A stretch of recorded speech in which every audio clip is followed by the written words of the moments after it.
जब पुलिस उस ड्रम के पास जाती है तब पुलिस को उसमें से काफ़ी गंदी स्मेल आती है। लेकिन जब फिंगरप्रिंट से बॉडी की पहचान होती है तब ये बॉडी निकलती है।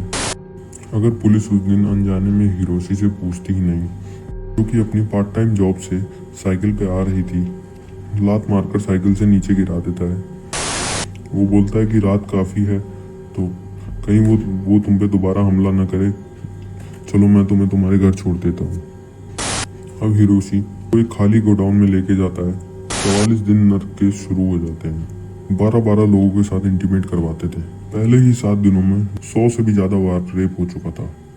दिसंबर की कड़ी सर्दी में उसे बालकनी में नेकेड सुलाया जाता था। ये लोग अपनी सिगरेट प्राइवेट पार्ट से बुझाते थे और उसे खुद का यूरिन पीने पे मजबूर करते थे। वो लोग उसके प्राइवेट पार्ट में जलता हुआ गर्म बल्ब उसके प्राइवेट पार्ट में घुसा देते हैं। तो एक केस है जंको फरूता का, जो कि 1988 में अंजाम दिया गया था। तो ये एक 17 साल की लड़की थी जो कि जापान में रहती थी। जापान का नाम सुनते ही दिमाग में आता है एक बहुत ही डेवलप्ड देश होगा, जो कि जिसमें काफ़ी सुख शांति होगी और वहाँ के लोग ज़्यादातर अपने काम को लेकर सीरियस रहते होंगे। लेकिन ये केस इतना ज़्यादा ब्रूटल था। जब ये केस कोर्ट में लाया गया, केस सुनने के बाद कुछ लोग कोर्ट में ही बेहोश हो गए थे।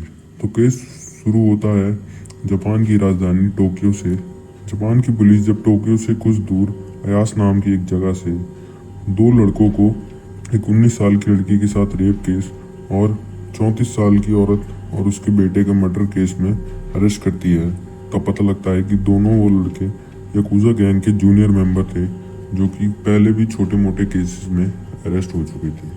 पुलिस दोनों लड़कों को अलग अलग जेल चैम्बर में रख के पूछताछ करती है। पुलिस अचानक से ही ऐसे ही अंधेरे में तीर चलाते हुए बोलते हैं कि हमें तुम्हारे मर्डर केस के बारे में पता है कि तुमने कैसे कैसे मर्डर किया है। तो हिरोशी घबरा जाता है और फिर उसको लगता है कि उसके दोस्त जॉन ने सब कुछ एडमिट कर दिया है, तो वो भी अब सब कुछ एडमिट कर देता है और बोलता है हाँ मैंने एक मर्डर किया है। और वो पुलिस को उस जगह पर लेकर जाता है जहाँ पे उसने वो बॉडी फेंकी थी। पुलिस टोक्यो में स्थित एक कोटो नाम की खाली जगह पर पहुंचती है। वहाँ पर उन्हें एक बहुत बड़ा तेल का ड्रम मिलता है जिसमें कंक्रीट भरा था और कंक्रीट में से बाहर कुछ बाल निकल रहे थे। जब पुलिस उस ड्रम के पास जाती है तब पुलिस को उसमें से काफ़ी गंदी स्मेल आती है और कंक्रीट तोड़ने के बाद पता लगता है कि इसमें एक बॉडी है जो कि लगभग सड़ चुकी थी, बस हाथ का पार्ट थोड़ा बचा हुआ था। तो पुलिस उस बॉडी की फिंगरप्रिंट से पहचान करती है। पुलिस को लग रहा था कि ये बॉडी उसी 34 साल की महिला की है जिसकी मर्डर केस में इन्होंने पूछताछ के लिए इन दोनों लड़कों को अरेस्ट किया था।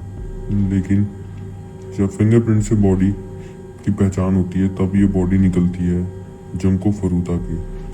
अगर पुलिस उस दिन अनजाने में हिरोशी से पूछती ही नहीं कि तुमने एक मर्डर भी किया है, तब शायद ये जंको फरूता का केस कभी खुल ही नहीं पाता। जब हिरोशी और जो से पूछताछ होती है तब उनका बयान सुन के पुलिस वाले भी काफ़ी डर जाते हैं।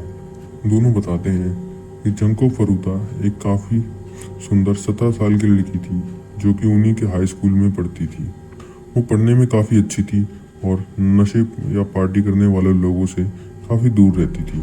जंको स्कूल में काफ़ी पॉपुलर थी। उसी स्कूल में हिरोशी भी पढ़ता था।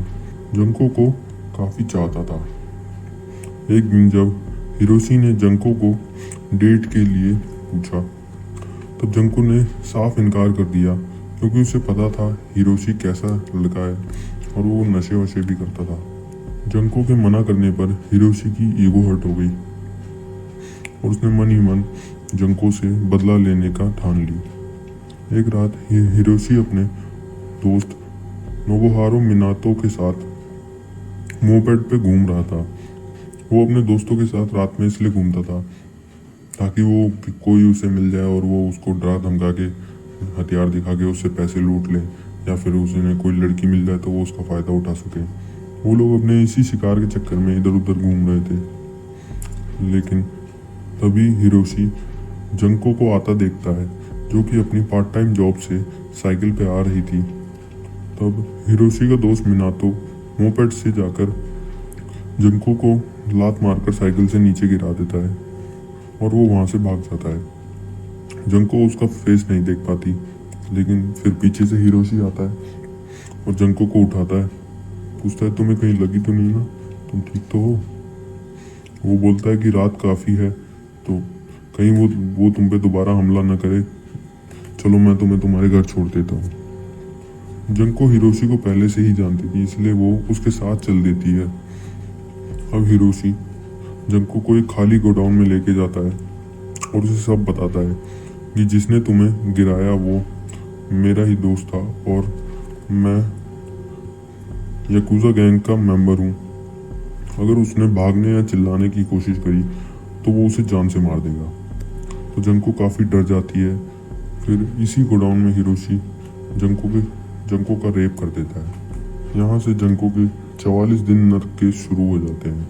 अब हिरोशी जंको को टैक्सी में डाल के पास के ही एक होटल में लेके जाता है और वो वहाँ पे जाके फिर उसके साथ एक बार रेप करता है। वहाँ से वो अपने दोस्तों को फ़ोन लगाता है और उन्हें बड़े शान से बताता है कि इसने मेरा प्रपोजल एक्सेप्ट नहीं किया था और मैंने इसके साथ ये सब कर दिया। तो वहाँ से उसके दोस्त फ़ोन पर बोलते हैं कि अभी उसे छोड़ना मत, हम लोग कल मिलते हैं। अगले दिन हिरोशी जंको को एक पार्क में सुबह 3 बजे लेके पहुँचता है, जहाँ पे उसके दोस्त भी आ रखे थे। वो दो लोग जंको की स्कूल डायरी से उसके घर का एड्रेस निकालते हैं और उसकी फैमिली को मारने की धमकी देते हैं।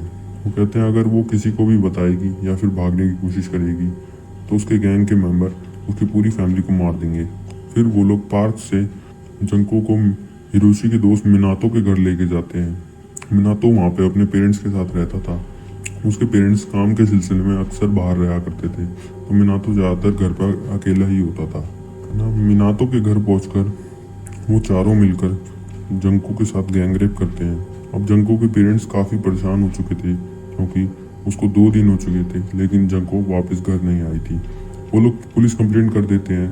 जब हिरोशी और उसके दोस्तों को पता लगता है कि पुलिस जंको को ढूंढ रही है, तब वो लोग जंको को डरा धमका के उसके घर पे फ़ोन लगवाते हैं और जंको से बुलवाते हैं कि वो अभी अपने दोस्तों के साथ घूमने आई है और वो थोड़े दिन में ही घर वापस आ जाएगी।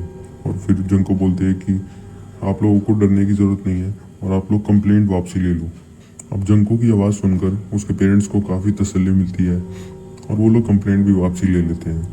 लेकिन काश उसके पेरेंट उस दिन कंप्लेंट वापसी नहीं लेते तो क्या पता जंको जल्दी ही बच जाती या उसकी मौत आसान हो पाती। अब हिरोशी और उसके 3 दोस्तों के लिए जंको एक सेक्स स्लेव बन चुकी थी। वो चारों उसके साथ एक साथ इंटीमेट होते और अब उनकी गैंग याकुजा गैंग के कोई भी मेंबर कभी भी आता मिनातो के घर पे और वो जंको का रेप करता। और अगर जंको इससे इनकार करती तो वो लोग जंको को काफ़ी पीटते थे। वो लोग जंको को एक साथ 12-12 लोगों के साथ इंटीमेट करवाते थे। पहले ही 7 दिनों में जंको के साथ 100 से भी ज़्यादा बार रेप हो चुका था। वो ना ही जंको को अच्छा खाना देते, ना ढंग से पानी देते। वो जंको को पूरा दिन नेकेड रखते थे और याकुजा गैंग के सामने भी उसे ऐसे ही लाया जाता था। फिर उससे डांस कराया जाता था। डांस करने के बाद वो लोग फिर से उसका गैंग रेप करते थे। जब कभी भी उन्हें गुस्सा आता तो वो जंको को जानवरों की तरह पीटते थे। उसको ज़बरदस्ती की दारू पिलाई जाती थी, 10-10 सिगरेट उसके मुंह में ठूस दी जाती थी और उससे एक साथ पीने को कहा जाता था। दिसंबर की कड़ी सर्दी में उसे बालकनी में नेकेड सुलाया जाता था। 9वें दिन जंको को वहाँ पे जैसे तैसे एक फ़ोन पड़ा मिलता है। वो उससे सीधा पुलिस को फ़ोन लगा देती है, लेकिन समय पर हिरोशी वहाँ पहुँच जाता है और कॉल कट कर देता है। पुलिस के कॉल बैक करने पर भी हिरोशी जवाब देता है कि ये कॉल गलती से हो गया था। अब हिरोशी को जंको पर बहुत गुस्सा आता है और उसे बहुत बुरी तरह पीटता है। 16वें दिन मिनातो के घर जहाँ पे जंको को रखा गया था, वहाँ पे 2 लड़के आते हैं। वो भी आके जंको के साथ रेप करते हैं। उनमें से एक लड़का जब अपने भाई को ये सब बताता है कि मैंने ऐसे ऐसे एक लड़की के साथ ये सब किया, तब उसका भाई अपने माँ बाप को ये सब बता देता है। फिर उसके मम्मी पापा ये पुलिस कंप्लेंट कर देते हैं। पुलिस के 2 मेंबर वहाँ पे उस घर पे पहुँचते हैं, लेकिन बदकिस्मती से मिनातो के मम्मी पापा उस दिन घर पे ही थे और वो पुलिस को वहीं रोक लेते हैं। और पुलिस के पूछताछ करने पर वो साफ इनकार कर देते कि यहाँ पे कोई ऐसी लड़की नहीं है, क्योंकि वो लोग डरते थे कि अगर ये केस खुला तो मिनातो उनका लड़का वो भी जेल में जाएगा। ये सुनने के बाद पुलिस भी वहाँ से चली जाती है। अगर पुलिस भी इतनी लापरवाही करेगी तो लोगों का तो क्या ही होगा। अगर पुलिस को कोई कंप्लेंट मिली है कि यहाँ पे ऐसे ऐसे एक लड़की के साथ ये सब हो रहा है, और पुलिस वहाँ से बिना इन्वेस्टिगेट करे चली जाती है। फिर देश में पुलिस होने का फ़ायदा ही क्या है जब पुलिस ही ऐसे काम करती है। तो चलो केस पे वापसी आते हैं। कभी भी गुस्सा आने पर वो लोग जंको की बॉडी को छत से बांध देते और उसकी बॉडी को as a punching bag use करते, उसकी बॉडी पर लात घुसे बरसाते, और ये कब तक वो करते जब तक उसके मुंह से खून नहीं निकल जाता। वो लोग जंको को इतना पीटते थे कि उसके नाक मुंह से भी इतना खून निकल जाता था, उसकी नाक में भी इतना खून जम चुका था, वो नाक से सांस नहीं ले पाती थी, वो सिर्फ मुंह से सांस लेती थी। ये किस इतना ब्रूटल था, कभी कोई इंसान किसी के बारे में ऐसा करने की सोच भी नहीं सकता, और ये लोग वो सब उस लड़की के साथ कर रहे थे। इनको तो जानवर भी नहीं कहा जा सकता, जानवर भी इनसे काफ़ी अच्छे होते हैं। ये लोग अपनी सिगरेट जंको के प्राइवेट पार्ट से बुझाते थे, जंको की बॉडी पर कैंडल की गर्म वैक्स गिराते थे। उन लोगों ने जंको की आंखों की पलकें तक जला रखी थी, वो उसे जिंदा कॉकरोच खिलाते थे और उसे खुद का यूरिन पीने पे मजबूर करते थे। उन लोगों ने जंको के लेफ्ट ब्रेस्ट का कुछ पार्ट भी कट कर दिया था। वो उसके प्राइवेट पार्ट में कभी लोहे की रॉड घुसाते, कभी बियर बॉटल्स, कभी कैंची, और एक बार तो उन लोगों ने हद कर दी, वो लोग उसके प्राइवेट पार्ट में जलता हुआ गर्म बल्ब उसके प्राइवेट पार्ट में घुसा देते हैं। 1 महीने तक इतना टॉर्चर झेलने के बाद जंको की हालत इतनी ख़राब हो चुकी थी कि उसका unity bladder out of control हो चुका था, उसका यूरिन कभी भी पास आउट हो जाता था। उस पिछले 1 महीने में जंको के साथ 100 लोगों ने 400 से भी ज़्यादा बार रेप करा था। अब जंको की बॉडी ने खाना पचाना भी बंद कर दिया था, वो पानी भी पीती तो उल्टी कर देती, फिर उसे इस बात के लिए भी मारा जाता कि उसने उल्टी क्यों करी। जंको ने उन लोगों से मौत की भीख भी मांगी, लेकिन उन लोगों ने उसे मौत भी नहीं दी। अब जंको की बॉडी पर इतने घाव हो चुके थे, धीरे धीरे उसकी बॉडी पर जख्म सड़ने लगे थे और उसकी बॉडी से स्मेल आने लगी थी। अब उन चारों का इंटरेस्ट जंको से ख़त्म हो चुका था, लेकिन उन्हें अपनी हवस की प्यास तो बुझानी थी, इसलिए वो जंको को उधर मिनातो के घर में ही छोड़कर बाहर निकल जाते हैं। और 27 दिसंबर 1988 की रात 2:30 बजे एक 19 साल की लड़की को किडनैप कर लेते हैं। उसे हथियार दिखाकर वो लोग अपने साथ किडनैप करके होटल ले जाते हैं। फिर वो उस लड़की के साथ भी गैंगरेप करते हैं। मन भर जाने पर वो उसे छोड़ देते हैं। और ये लड़की वही है जिसे केस के चक्कर में हिरोशी और जो को पकड़ा गया था, जिसका जिक्र मैंने शुरू में किया था। अब 1989 आता है और ये चारों नया साल मना रहे थे, और जंको की ज़िंदगी दिन पर दिन मौत से भी बदतर होती जा रही थी। 4 जनवरी 1989 को ये चारों जंको के साथ एक महाजोंग सॉल्टेयर नाम का गेम खेलते हैं, लेकिन जंको इतनी बुरी हालत में भी इन चारों को उस गेम में हरा देती है। अब ये चारों फिर से गुस्सा हो जाते हैं और फिर से जंको को पीटने लगते हैं। अब वो जंको को इसलिए पीट रहे थे क्योंकि इस हालत में भी जंको ने उन्हें हरा दिया था।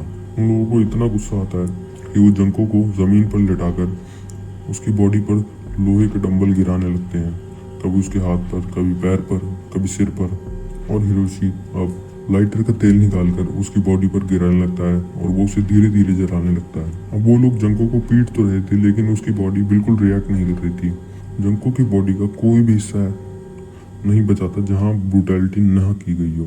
4 जनवरी 1989 की रात जंको इतना सब झेलने के बाद जंको की मौत हो जाती है। जब इन सबको पता लगता है जंको की मौत हो गई है, ये लोग सारे बाहर थे, वो बाहर से वापस घर आते हैं और एक बड़ा सा तेल का कनस्तर लाते हैं, तेल का कनस्तर या फिर ड्रम बोल सकते हैं, तेल का ड्रम लाते हैं और जंको की बॉडी उसमें डालकर वो लोग उसे कंक्रीट से भर देते हैं। अब वो रात के 8 बजे उस ड्रम को लेकर समुद्र में फेंकने जाते हैं, लेकिन समुद्र पहुंचने से पहले एक खाली जगह कोटो नाम की जगह पर वो उसी ड्रम को वहीं फेंक देते हैं और वापस चले आते हैं। अब जब ये केस खुला, जंको के साथ हुआ ये टॉर्चर जापान और दुनिया में आग की तरह फैल गया। हिरोशी और जो की गवाही के बाद इनके बचे हुए 2 दोस्त भी अरेस्ट कर लिए जाते हैं। चारों ही नाबालिग थे। पुलिस ने चारों का नाम तक कोर्ट में डिस्क्लोज नहीं किया। जंको के बारे में ये सब सुनकर उसकी माँ की भी दिमागी हालत खराब हो चुकी थी। जुलाई 1990 में टोक्यो के कोर्ट में हिरोशी, जो कि क्राइम का लीडर था, उसे बस 17 साल की सज़ा दी गई। उन तीनों दोस्तों को 6-6 साल की सज़ा सुनाई गई। लेकिन जब ये केस हाई कोर्ट में पहुंचा, तब हिरोशी की सज़ा बढ़ाकर 20 साल कर दी गई और उन तीनों की सज़ा बढ़ाकर 9-9 साल कर दी गई।